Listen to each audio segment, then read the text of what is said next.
I'm ready for my close-up. Are we ready? Are we filming? Guten Tag! Wie geht es dir? Mir geht es ausgezeichnet heute. Hello! Hi! I'm Annika. I'm still an amputee. Hello. On today's Tuesday video, which as we know is now education, we're going to talk about one of the most common questions I get as a right-legged amputee. Right leg meaning I'm missing my right leg. I don't have my right leg. Yes. How do I drive? Now, a lot of people drive a lot of different ways, so we're going to talk about my experience, what I've done, and how I learned how to do it. It's all super simple. I literally get in my car.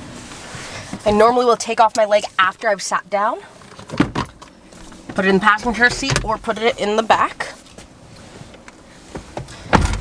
and then I don't have all this extra stuff to put away.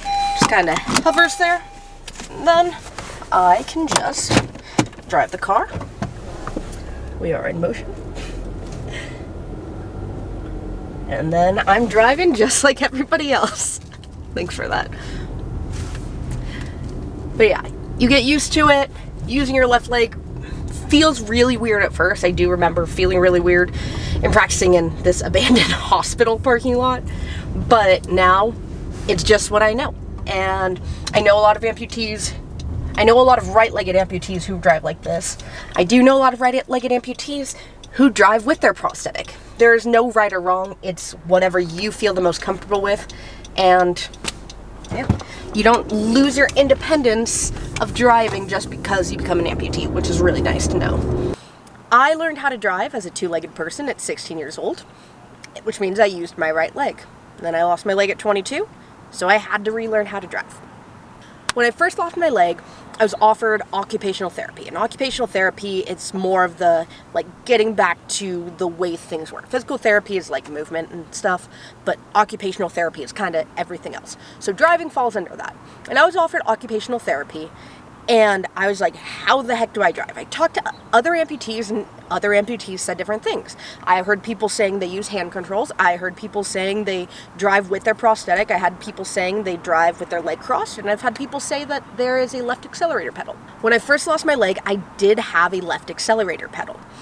What that was, and I actually have a video that I can clip in here, I now have 3 pedals down there. And I will show you very soon how it works. I start my car as normal, and there's a second beep there. If you haven't driven my car, you wouldn't know this is an extra beep, but there is a little button that they installed right here, and it's blinking at me. And basically what it is, it beeped at me again saying, hey, push me, because what that does is it initiates the left accelerator pedal. And now, the traditional accelerator pedal does not work, but the brake and the accelerator work as a normal car. It's just on the left side, which makes it a lot easier for me to drive. Now that being said, turn off the car, everything's reset. If I had one of my friends driving my car, they can drive it like a normal car. The left accelerator pedal doesn't work unless you press that button. So now, traditionally, right side works. And it beeps at you. If you don't press it within the first 30 seconds, it doesn't work anymore. So we're good to go.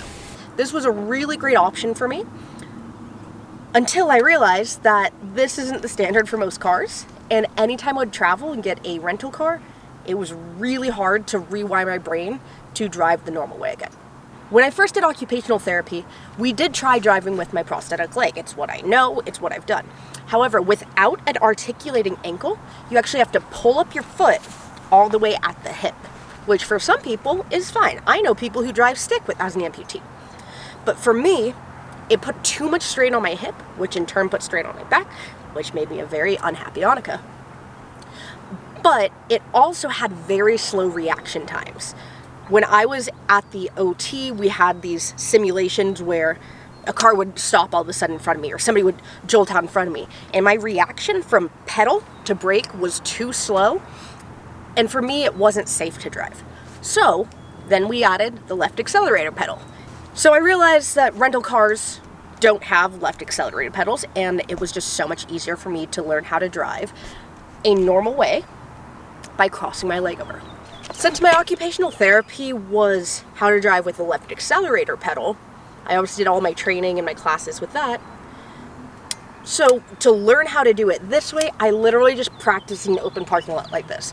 And then practice short drives until you feel more confident on longer drives. Now, 6 years later, this is second nature to me. I don't even remember what it's like to drive with my right leg. I couldn't teach somebody how to drive with their right leg because it's so natural for me to drive with my left leg. Oh, maybe I should also talk, maybe back up. So when, you keep looking over there, are they looking at you? No, I thought it was coming over here. But... Okay. With the left accelerator pedal, with my right leg, I would have to pull at the hip, whereas when you're driving normally, whether you know it or not, you normally just move your ankle. So when I'm driving, I keep my heel on the ground and I just move my ankle. It's much faster reaction times, and it's something you get used to the more you practice. So just like everything, you gotta practice, and it becomes second nature. So I think that's kind of it.